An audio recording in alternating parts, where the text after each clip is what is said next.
오늘 같이 살펴볼 하나님의 말씀은 디모데후서 1장 8절에서 12절 말씀입니다. 디모데후서 1장 8절에서 12절 말씀입니다. 디모데후서 1장 8절에서 12절 말씀, 우리 한 절씩 교도하신 후에 마지막 절 합독하시도록 하겠습니다. 하나님의 말씀을 들으십시오. 그러므로 너는 내가 우리 주를 정언함과 또는 우리 주를 위하여 갇힌 자 된 나를 부끄러워하지 말고 오직 하나님의 능력을 따라 복음과 함께 고난을 받으라. 하나님이 우리를 구원하사 거룩하신 소명으로 부르심은 우리의 행위대로 하심이 아니요 오직 자기 뜻과 영원 전부터 그리스도 예수 안에서 우리에게 주신 은혜대로 하심이라. 이제는 우리 구주 그리스도의 예수의 나타나심으로 말미암아 나타났으니 그는 사망을 패하시고 복음으로써 생명과 썩지 아니할 것을 드러내신지라. 내가 이 복음을 위하여 선포자와 사도와 교사로 세우심을 입었노라. 같이 읽겠습니다. 이로 말미암아 내가 또 이 고난을 받되 부끄러워하지 아니함은 내가 믿는 자를 내가 알고 또한 내가 의탁할 것을 그날까지 그가 능히 지키실 줄을 확신함이라. 아멘. 이 말씀은 하나님의 말씀입니다. 그리스도인의 고난이라는 제목의 시간같이 말씀을 살펴보기 원합니다. 우리가 예수를 믿고 나서 성도의 삶에 고난이 찾아온다는 것은 사실 놀라운 일이 아닙니다. 전혀 이상한 일이 아니라는 것이죠. 그래서 베드로전서 4장 12절에 보면 이런 말씀이 있습니다. 사랑하는 자들아 너희를 연단하려고 오는 불시험을 이상한 일 당한 것처럼 이상히 여기지 말고, 이런 말씀이 있습니다. 즉 성도의 삶이나 예수 그리스도를 믿지 않는 자들의 삶 가운데 이 고난이라는 것은 동일하게 늘 찾아온다는 것이죠. 문제는 이 고난을 해석하는 방식의 차이가 있을 뿐이라는 것입니다. 자, 그렇다면 성도에게 찾아오는 이 고난은 어떤 부분에 있어서 이 성도에게 유익을 주는지 이 시간 두 가지로 살펴보겠습니다. 우리가 이 고난을 잘 해석하기만 하면 고난은 우리에게 있어서 위기가 아니라 기회가 될 수도 있기 때문이죠. 그래서 이 고난 속에 어떤 유익이 있는지 같이 두 가지로 살펴보겠습니다. 첫 번째, 고난을 통해 성도는 그리스도를 더욱더 닮아갈 수 있기 때문에 그렇습니다. 오늘 8절을 보겠습니다. 그러므로 내가 우리 주를 증언함과 또는 주를 위하여 갇힌 자 된 나를 부끄러워하지 말고 오직 하나님의 능력을 따라 복음과 함께 고난을 받으라. 여러분, 어떻게 보면 이 고난이라는 것은 그리스도인에게 있어서는 이 숙명과도 같은 것입니다. 이 그리스도인은 고난을 결코 피할 수가 없다는 것이죠. 왜 그럴까요?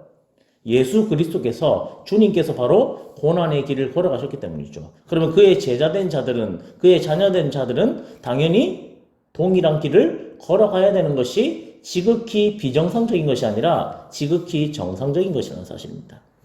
본절에서 바울은 디모데에게 복음을 전함으로 인해 갇히게 된 자신을 부끄러워하지 말라고 권면함과 동시에 그에게 또 뭘 권면하고 있습니까? 하나님의 능력을 쫓아 복음과 함께 고난을 받으라 라고 이렇게 권면하고 있다는 것이죠. 여러분, 세상적인 기준으로만 본다면 지금 바울의 이 말은 어떻게 보면 참으로 어처구니가 없는 말처럼 들릴 수밖에 없습니다. 왜 그럴까요? 바울은 숱한 고난을 받고 지금은 또 어떤 상황에 처해 있습니까? 디모데후서는 우리가 알고 있듯이 옥중서신입니다. 바울이 감옥에서 쓴 성경이라는 거죠. 자, 그리고 그는 지금 곧 죽음을 앞두고 있는 사람입니다. 자, 그러한 그가 자신의 사랑하는 아들 디모데에게 너는 나와 함께 고난을 받으라. 그리스도를 위해, 복음을 위해 고난을 당하라. 자, 이렇게 말하는 게 사실 세상적인 기준에서만 본다면 정상적인 소리가 아니라는 것이죠. 그럼 어떻게 말해야 정상일까요? 정말로 사랑하는 사람이라면 너는 나처럼 되지 않기를 원한다. 너는 나처럼 고통받지 말고 고난받지 않기를 나는 원한다. 자, 이렇게 말해야 사실 세상적인 기준으로 보면 맞는 말이라는 거죠.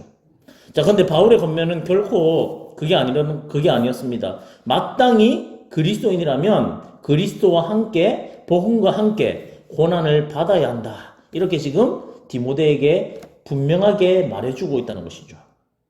자, 그리고 바울은 사도행전 14장 22절에서도 어떻게 표현하고 있냐면 우리가 하나님 나라에 들어가려면 많은 환난을 겪어야 할 것이라 이렇게 고백하고 있습니다. 여러분, 그렇습니다. 이 말은 성도의 삶에 찾아오는 고난은 그리스도를 우리가 더욱더 닮아가게 만들어주는 굉장한 유익이 있다는 것이죠. 여러분, 우리가 기억하는 믿음의 선진들을 생각해 보시기 바랍니다. 그들의 신앙이 우리에게 기억되어지는 이유가 무엇일까요? 그들이 정말로 세상이 인정할 만한 그런 인격들을 가진 사람들에게 우리가 그들을 인정해 주는 것일까요? 아니면 그들이 세상에서 정말로 큰 성공을 한 사람들이기 때문에 우리가 그들을 기억하는 것일까요? 그게 아니라는 거죠. 바로 그들이 복음을 위해 고난받고 그리스도를 닮아가는 삶을 살았기 때문에 우리는 그들을 기억하고 있는 것입니다. 오늘 살아가는 우리에게도 이러한 믿음이 필요합니다. 이 고난을 어떻게 해석하고 어떻게 바라보느냐. 그저 고난을 피하고만 싶어하는 그런 시각으로만 우리가 바라본다면 우리는 결코 그리스도의 깊은 뜻을 가지고 살아갈 수 없게 된다는 것이죠. 그리고 고난을 그저 세상적인 방식으로 해석하는 수준에 그치고 만다는 것입니다. 그렇기 때문에 우리는 이 고난이 찾아왔을 때 이 고난이 어디로부터, 이 고난의 출처가 무엇인지를 늘 질문해 봐야 합니다. 어떤 분들은 자기가 죄를 지어서 고난 받는 거를 가지고 막 이상하게 해석을 합니다. 주님을 위해서 당하는 고난이라고. 주님은 얼마나 더 힘들게 자기가 죄 지어서 당하는 고난까지도 그렇게 막 이상하게 해석하는 사람들이 있습니다. 그러나 오늘 바울이 디모데에게 말하고 있는 것은 분명하죠. 복음을 위해 당하는 고난이라고 명백하게 이야기하고 있다는 것입니다. 자기가 지은 죄로 찾아오는 고난 가지고 그리스도를 위해 주님을 위해 당한다 이렇게 얘기하는 것은 사실 굉장히 이단적인 발언입니다. 그래서 복음을 위하여 고난을 받으라. 내가 예수 그리스도를 위하여 고난 받는 것에 참여하라고 지금 바울이 디모데에게 권면하고 있는 것이죠. 여러분 그렇습니다. 우리가 이 하나님은 우리에게 특별히 또한 이 고난 당할 즈음에 피할 길도 함께 주신다고 분명히 성경에 기록하고 있다는 것이죠. 그래서 우리는 고난이 찾아왔을 때 이 고난을 예수 그리스도의 관점으로 그리고 믿음의 관점으로 바라볼 수 있는 이 시각을 늘 키우도록 힘써야 한다는 것입니다. 그래서 그렇게 할 때 하나님께서 우리에게 이 고난을 이겨낼 수 있는 힘을 주시게 되고 그것으로 말미암아 우리는 예수 그리스도를 더욱더 닮아가는 삶을 살아갈 수 있게 된다는 것이죠. 여러분 예수 그리스도를 닮아가는 삶이란 결국 무엇을 말하는 것일까요? 바로 그리스도인의 정체성을 말하는 것입니다. 여러분 그렇습니다. 우리 일평생에 우리가 해야 할 가장 중요한 작업이 바로 예수 그리스도를 닮아가는 일이 아니겠습니까? 예수 그리스도를 닮아가는 것 이것이 바로 하나님께서 가장 기뻐하시는 일인가 동시에 우리가 이 땅을 살아가는 이유이기 때문에 우리는 그리스도를 닮아가야 하는 것입니다. 그래서 그리스도를 생각하며 이 고난을 이겨내시는 저와 여러분이 되시기를 축복합니다. 두 번째 성도는 고난을 통해 어떤 유익을 얻을 수 있나? 하나님을 바로 더욱더 신뢰할 수 있다는 사실입니다. 오늘 12절을 보겠습니다. 이로 말미암아 내가 또 이 고난을 받되 부끄러워하지 아니함은 내가 믿는 자를 내가 알고 또한 내가 의탁한 것을 그날까지 그가 능히 지키실 줄을 확신함이라.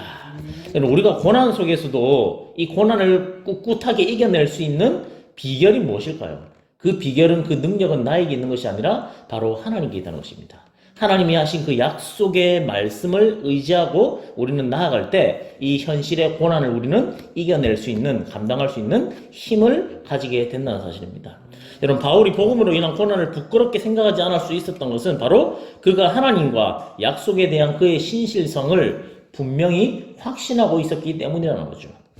여러분 실로 바울은 이 확신으로 인해 온갖 고난을 당하면서도 아랑곳하지 않고 오로지 주님을 위해서만 살아갈 수 있는 그런 십자가의 길을 그가 걸어갈 수 있었다는 사실입니다.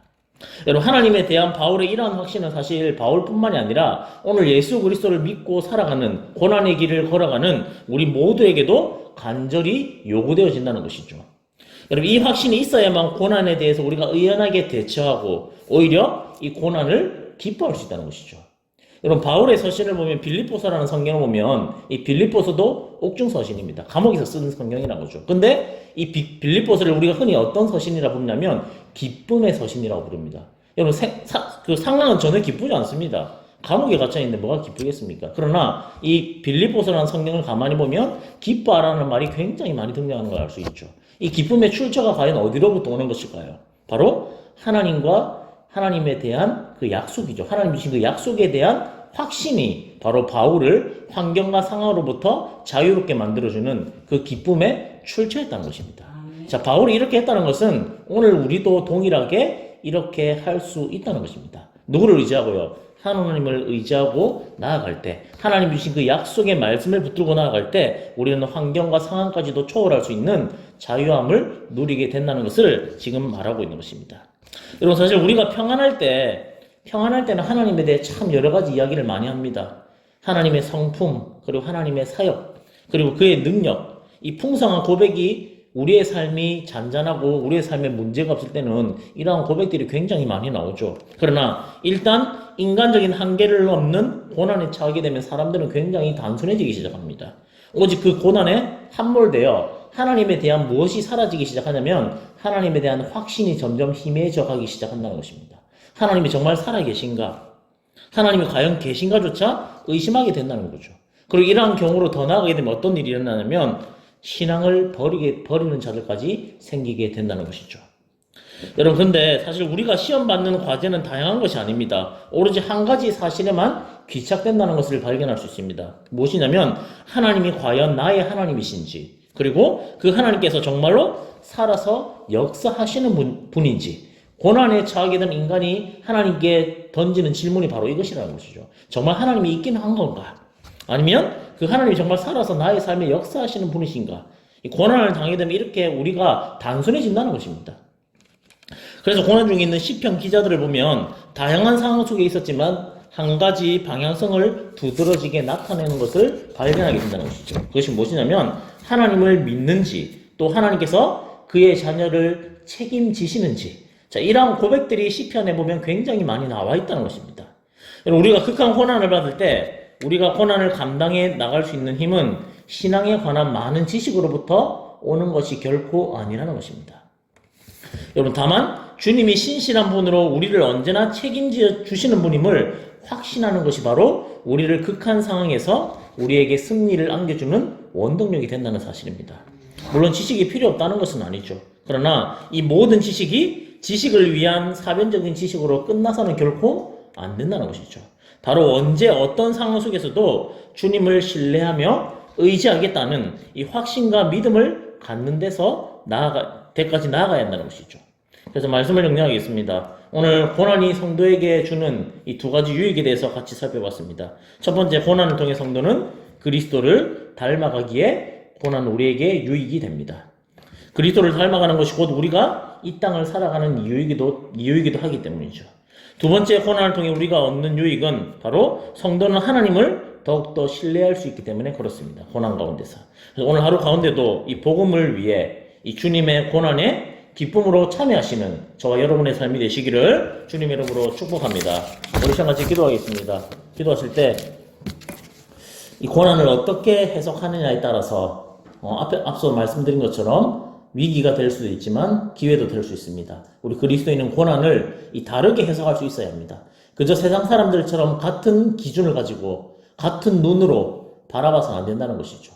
이 고난에 참여하는 것, 복음을 위해 고난에 참여하는 것이 바로 주님을 기쁘시게 하는 것이고 주님께 칭찬받는 삶임을 우리가 기억하면서 이 고난을 우리의 힘으로 이겨내는 것이 아니라 늘 우리와 함께 하시는, 동행하시는 그 주님을 의지함으로 그 주님의 약속의 말씀을 붙들고 살아갈 수 있는 그런 복된 하루가 되게 해달라고 우리 기도하시고 개인의 기도 제목 가지고 주님 앞에 나가겠습니다. 기도하겠습니다. 하나님 아버지,